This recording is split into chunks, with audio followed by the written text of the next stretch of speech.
Would you like to have $1,000,000 nest egg by the time you retire? Most people sure would.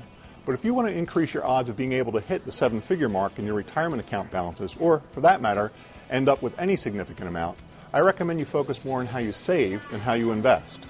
While there are definitely limits on how much you can save, you've got to live for today after all, you have more say over how much you can choose to set aside for the future. The point is that if you're not putting away a decent amount of money throughout your career, it's unlikely you'll be able to reach the $1,000,000 mark or anything close through smart investing alone.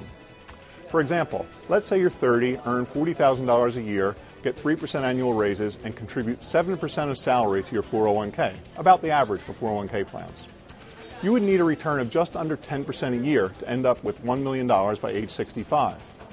I don't want to say that's totally out of the question, but it's not very likely. You'd likely have to invest 100% in stocks, which would be quite risky, and the market would have to deliver its historic annualized return. I think it's fair to say that many, if not most investment advisors, foresee much lower returns for stocks looking ahead.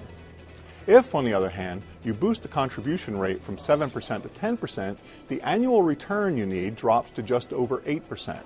And if you increase the contribution rate to 15% of salary, the required rate of return falls to 6%, which, though hardly guaranteed, is a much more reasonable expectation for a diversified portfolio of stocks and bonds. Of course, the longer you wait to get started, the more you'll have to sock away to have a decent shot at accumulating $1,000,000 with an achievable rate of return.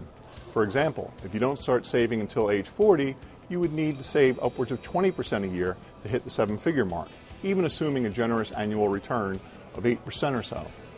Of course, while $1,000,000 is a sum that looms large in the popular imagination, truth is you may need more than that, or much less, depending on how much you earn, what sort of lifestyle you envision, and what's realistically within your reach for retirement.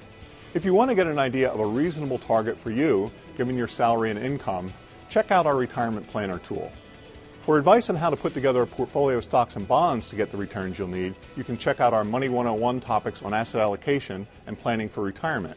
And if you'd like the names of mutual funds and ETFs with low cost and solid performance, then you'll want to check out our Money 70 list of recommended funds.